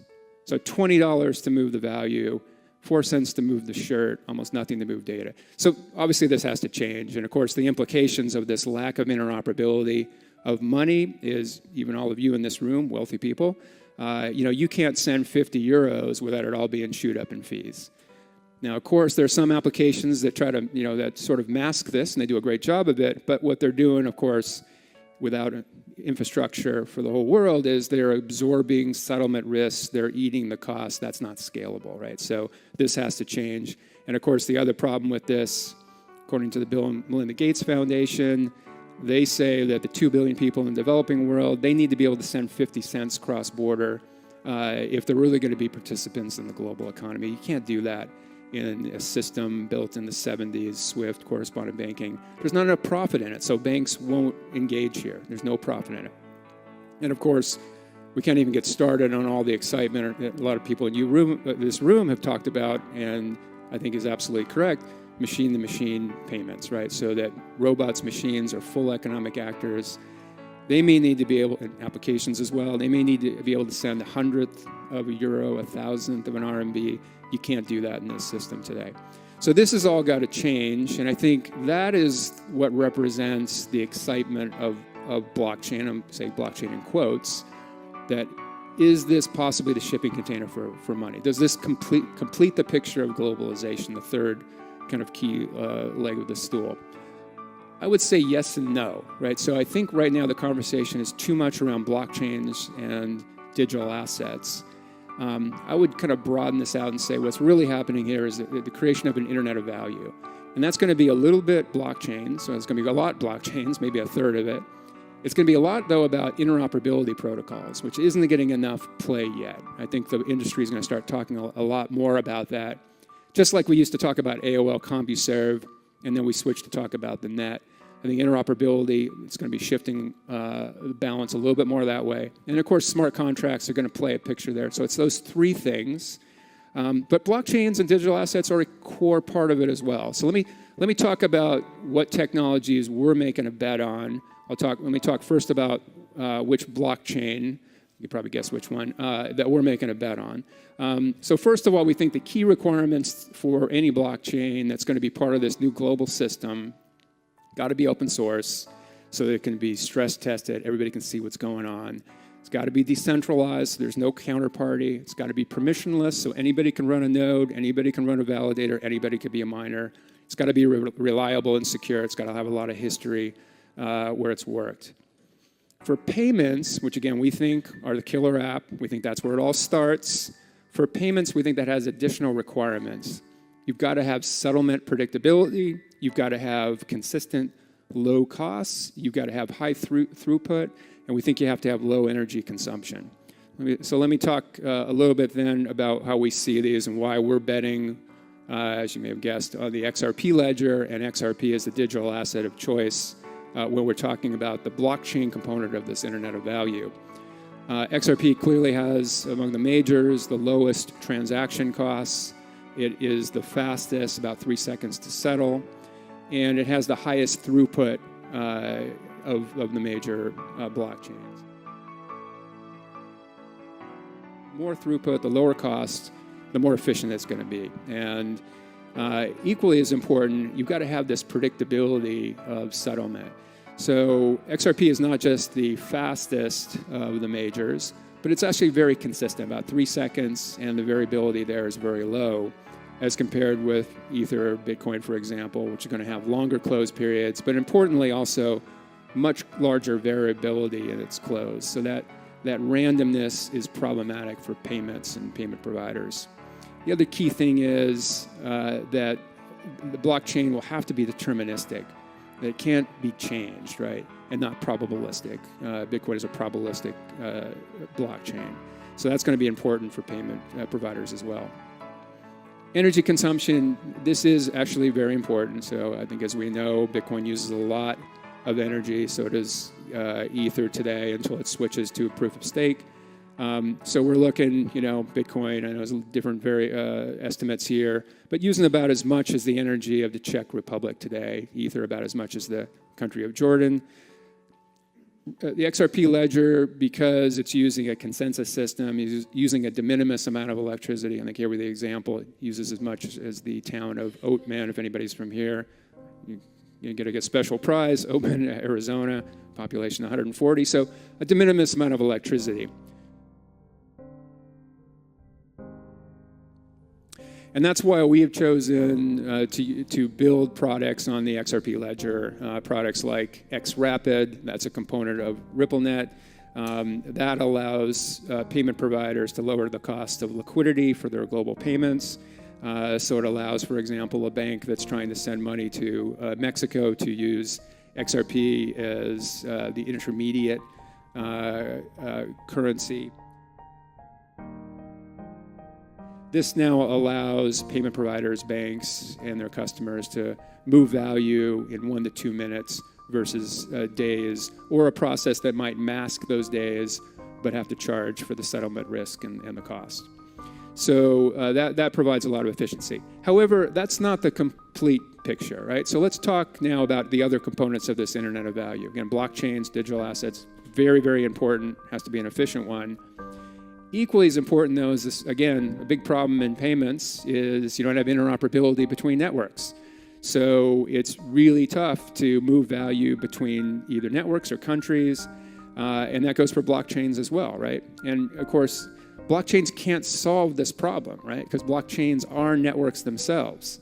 As networks, they can't be a network of networks. In fact, they even make the problem worse because now there's more of them, right? So you have more networks than have interoperability. So we need some kind of an internetworking protocol for payments that is going to connect all of these various networks and can do multi-hop. You have to move away from bilateral agreements, for example. Our bet is that interledger protocol is going to be the protocol of choice for interoperability. And the way this works, this is actually a derivative of blockchains. You wouldn't have had interledger protocol unless there had been Bitcoin and other blockchains. And it uses cryptographic conditions so that one network can send value to another network without anybody in between. So cryptographic conditions have to be met before value can move. It settles instantly. And it can be used in any ledger. It can be used in a central, HSBC, Bank of America's ledgers, Bitcoin, a distributed ledger, anything. It can move any type of value, dollars, RMB, Bitcoin, Ether, XRP, gold, whatever. Any kind of value can be moved. It's a protocol that's been underway for many, many years. It's a completely open protocol. It's as decentralized as you can possibly get. There's a group called the WC3 that is helping with the standard around the protocol. There's almost 300 organizations that are contributors to it. So our bet is that this is going to be a successful interoperability protocol, a key component of this Internet of Value. And the way we see this is, again, we're talking a lot about blockchains, almost like we used to talk about AOL and CompuServe, but we really think the architecture here is going to look a lot like Internet architecture, where you have the networks on the bottom, all interoperating through a common IP protocol. You have the transport layers, then you have the applications. We think that's exactly how this is going to play out with this Internet of Value, where you're going to have the ledgers at the bottom, whether that be a bank's ledger, a remittance company ledger, a mobile money, blockchains, of course, all interoperating through interledger ILP, for example. I won't go into the transport layers, but the applications would be at the top. So we think that's a good model for how this is going to play out. We think the conversation is going to start shifting to be a little bit more inclusive of blockchains, interoperability, and then finally, the last part, smart contracts. So big believers that also smart contracts will play a key role. Our bet would be on a technology called Codius, kind of a derivative of interledger. The differences here between, and so we're already getting some really good scale, the differences here between, let's say, smart contracts on Ether, which have to be on that blockchain, using that currency, using a specific language, is it's completely neutral. It can be used, again, on any blockchain. It can be used as a hosting protocol. It can use any language. It can use any currency. So we think that's going to be an important last component. We think all three of those things, the blockchains, the interoperability, and the smart contracts, equal an Internet of Value. I don't know if you want to use an analogy. I guess the blockchains are like these new fancy ports. Interledger is like the shipping container. And I guess the smart contracts are like the robots, moving around the port, I guess, if you want to use that same analogy. And we think that this now becomes the platform for tons of other things, right? So when we're talking about lending, we're talking about securities, those really can't happen until you get the fundamentals of that payment platform, that Internet of Value completed.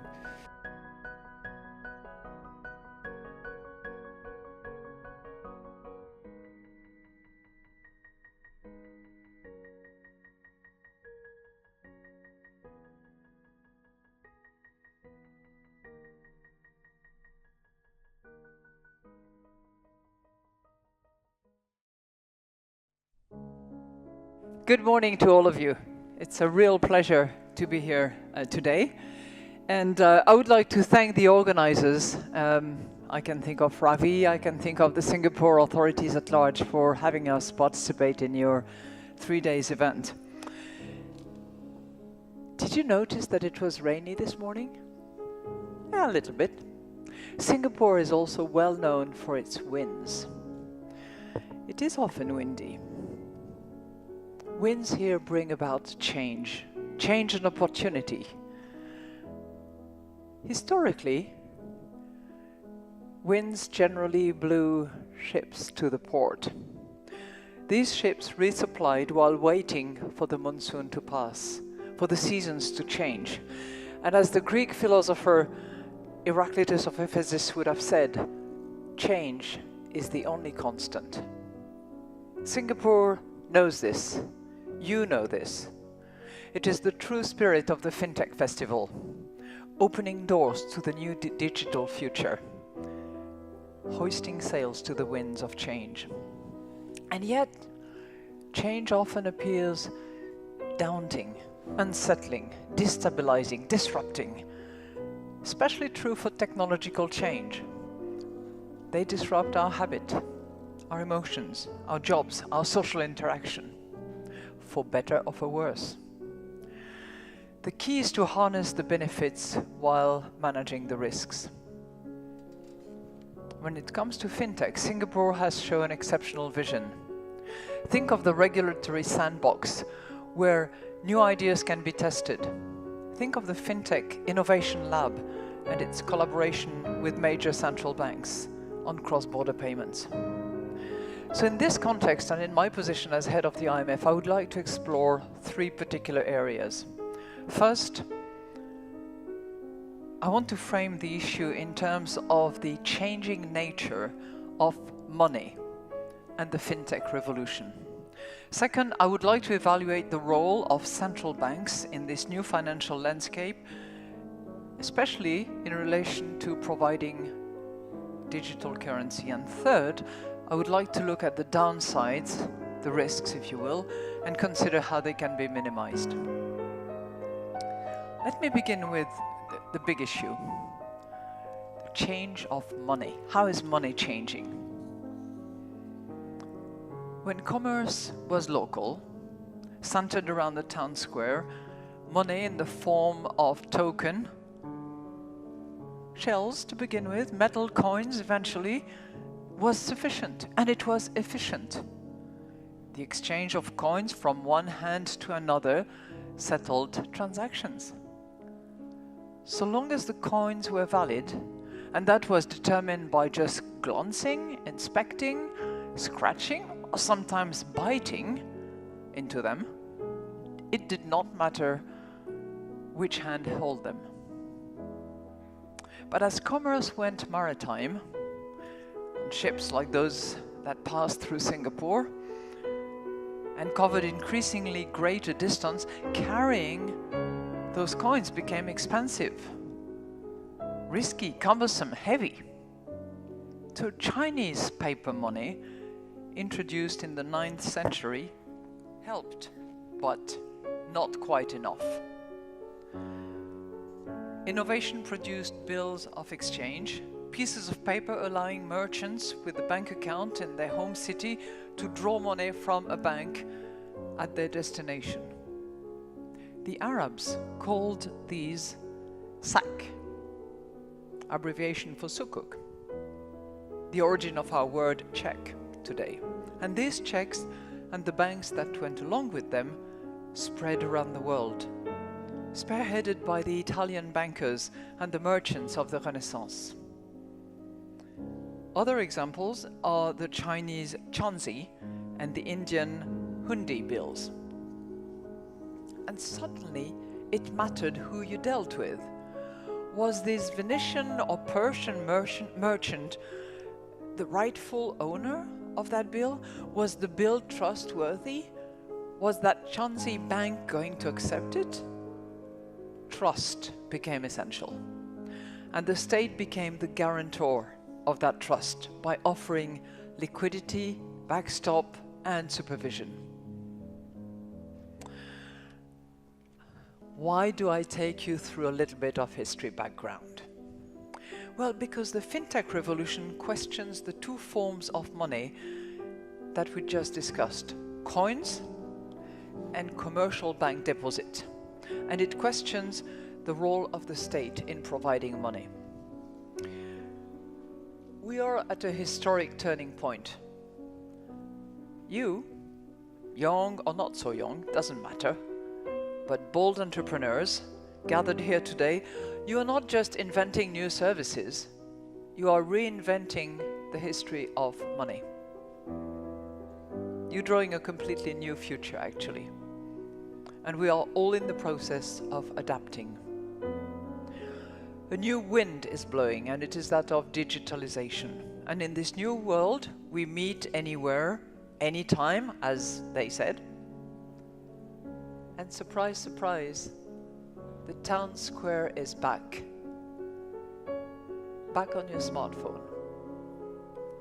We exchange information, services, even emojis, instantly, peer-to-peer, person-to-person. We float through a world of information where data is the new gold, despite growing concerns about privacy, about cyber attacks. A world in which millennials are reinventing how our economy works, phone in hand. And this is key.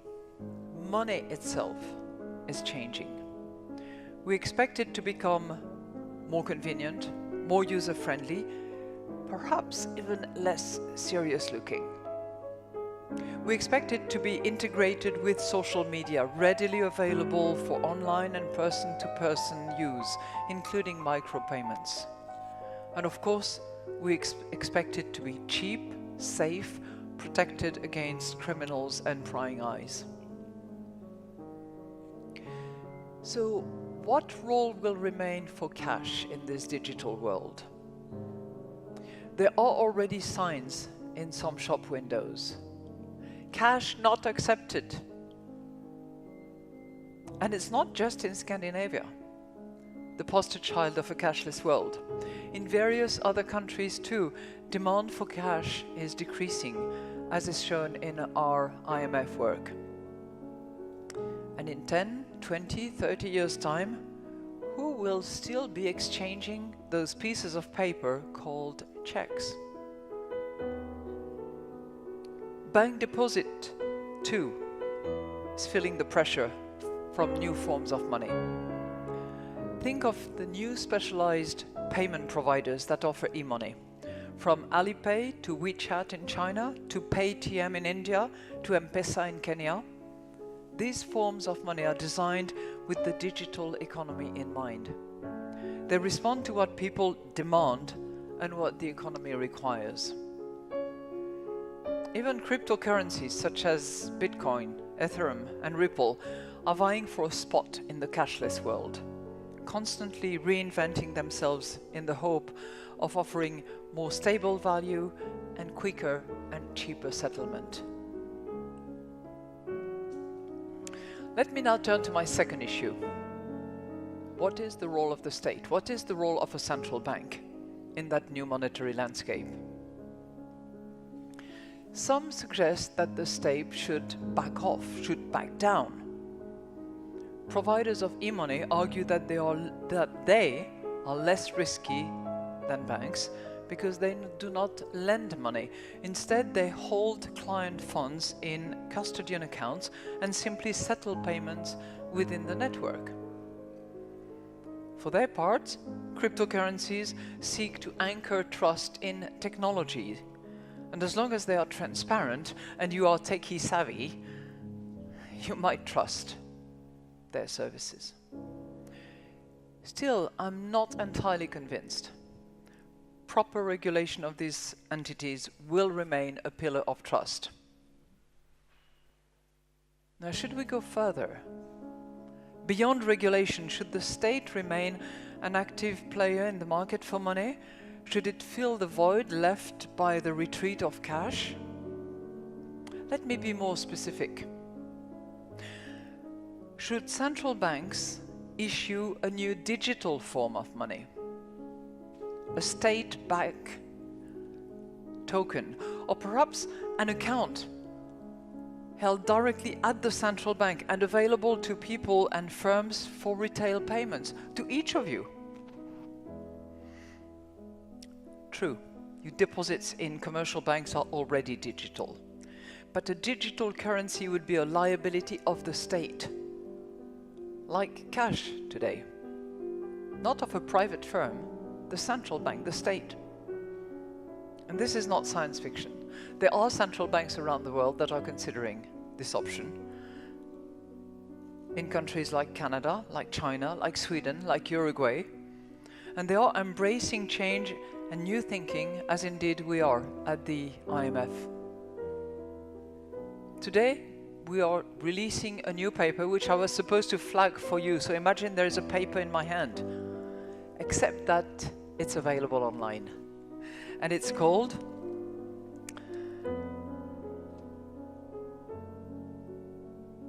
I actually don't have the name of the paper. That's very interesting.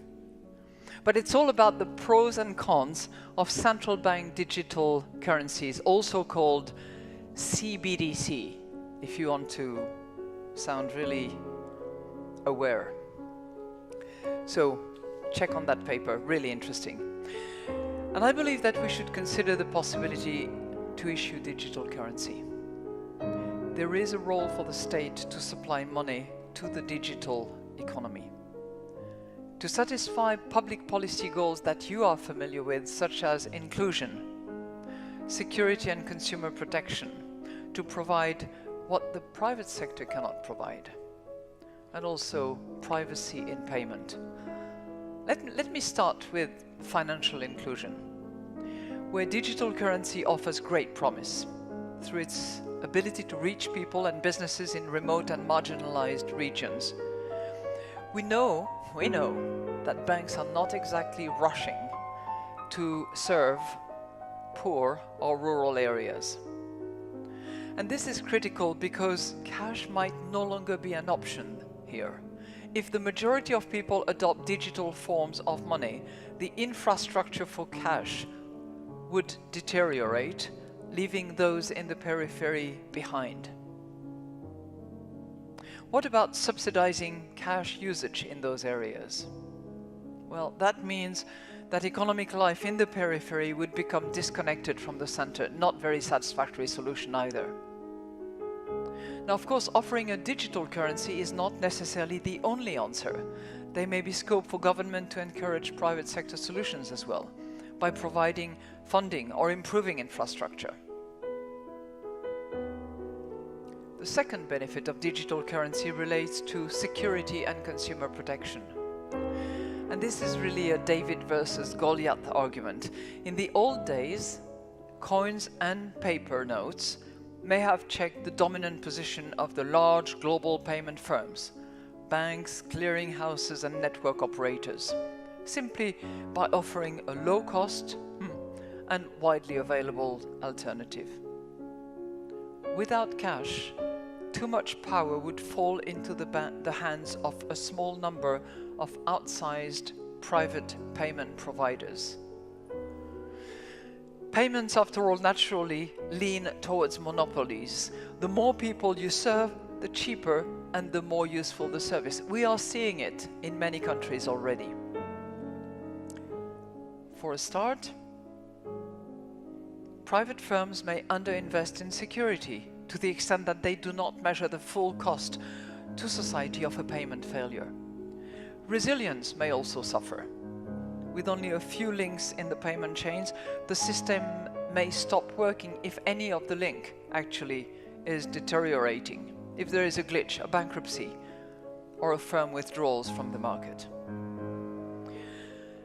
Now you will say what the state does well is regulate, but regulation simply might not be able to fully redress these downsides. A digital currency could offer advantages as a backstop means of payment, and it could boost competition by offering a low-cost and efficient alternative, as did its grandfather, the old reliable paper note.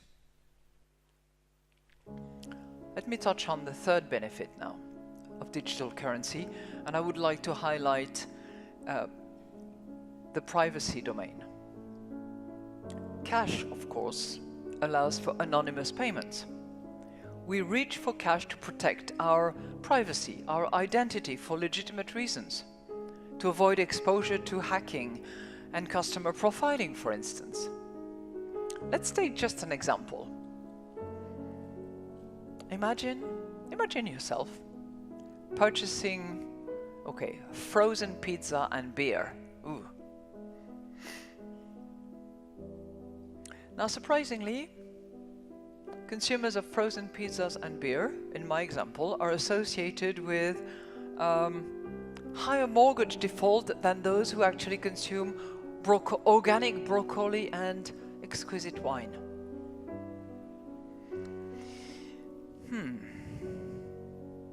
What can you do if you're really craving for pizza and beer and yet you do not want your credit score to drop? You're not going to go for broccoli. You will pull out cash.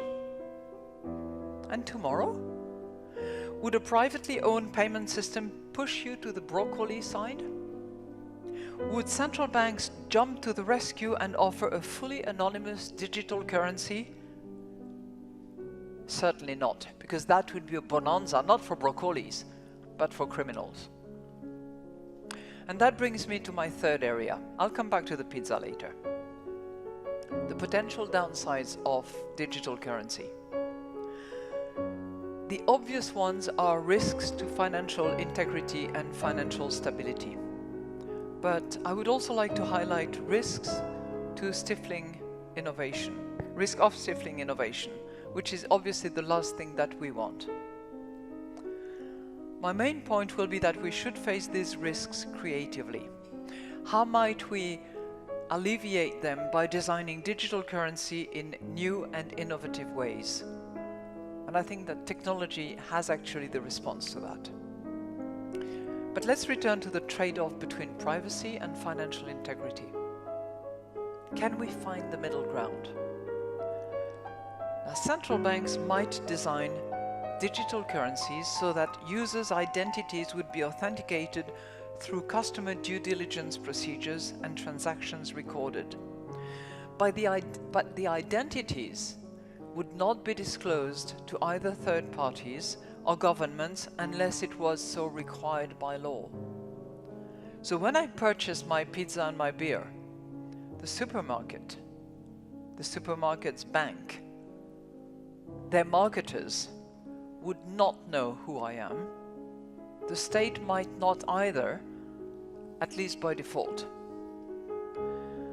But anti-money laundering and terrorist financing controls would nevertheless run in the background. And if a suspicion arose, it would be possible to lift the veil of anonymity and to investigate. This setup would be good for users, bad for criminals, better for the state relative to cash, and of course, challenges remain. But my goal at this point is that we should not give up and we should explore those options and see whether they can be made to work. The second risk relates to financial stability. Digital currencies could exacerbate the pressure on bank deposits we discussed earlier. If digital currencies are sufficiently similar to commercial bank deposits because they are very safe, can be held without limit, allow for payments of any amount, perhaps even offer interest, then why hold a bank account at all? But banks are not going to be passive bystanders. They can compete with higher interest rates and better services. What about the risk of bank runs? It exists. But consider that people run when they believe that cash withdrawals are honored on a first-come, first-served basis. The early birds get the worms. Digital currency instead, because it can be distributed much more easily and faster than cash, could reassure even the person who's left lying on the couch, eating pizza. In addition, if depositors are running to foreign assets, they will also shun the digital currency. And in many countries, there are already liquid and safe assets to run towards anyway. Think of mutual funds that only hold government bonds, for instance. So the jury is still out on whether digital currencies would really upset financial stability. And again, we need to continue to explore. Let me come to the third risk. If digital currency became too popular, it might ironically stifle innovation. Where is your role? Where is your role if the central bank offers a full-service solution, from digital wallet to token to back-end settlement services? What if instead central banks entered a partnership with the private sector, with some of you? Banks or other institutions, and said, you interface with the customer, that's what you do best. You store their wealth, you offer interest, advice, loans. But when it comes time to transact, we take over. How would this look like? Let's go back to our pizza. Hopefully by then it's still warm. When you buy it, at the click of a button, your bank transfers funds to digital currency held at the central bank. In turn, the central bank immediately forwards it to the supermarket's bank, which would credit the supermarket's accounts. All of that in a split of a second. All nearly for free and any time. Do you see what just happened? The central bank is now the trusted intermediary. The advantage is clear. Your payment would be immediate, safe, cheap, and semi-anonymous, as you wanted. Meanwhile, your bank or fellow entrepreneurs would have ensured a friendly user experience based on the latest technologies. Putting it another way, the central bank focuses on its comparative advantage, back-end settlement, and financial institutions and startups are free to focus on what they do best: client interface, innovation, providing new services. This is a public-private partnership at its best.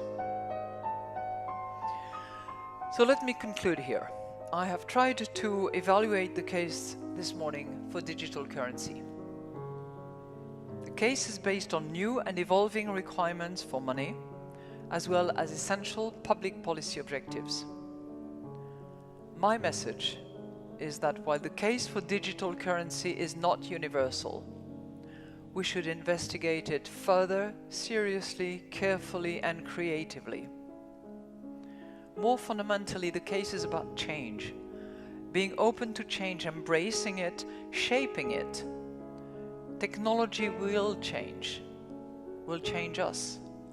So we should change as well. Lest we remain the last leaf on a dead branch, the others having decided to fly with the wind. In the world of fintech, we need to harness change so it is fair, it is safe, it is efficient, it is dynamic, it is inclusive. That was actually the goal of the Bali fintech agenda that we launched in Bali at the time of the annual meeting of the IMF and the World Bank last October. When the winds of change pick up, what will guide us towards progress in that journey? Will it be the North Star as the captains followed in the Strait of Singapore, Malacca? And today and tomorrow, who will guide us? Let me suggest that we follow a girl, a young girl, a fearless girl. If you're lucky, you might even be able to meet her in person in New York's financial district. She's bold, she's brave, she's confident. She faces forward towards the future with grit and determination. A future she herself is going to shape, with eyes wide open, eagerly, steadily. And she says to us, sail ahead. I'm not afraid. That's the challenge that we have. Thank you.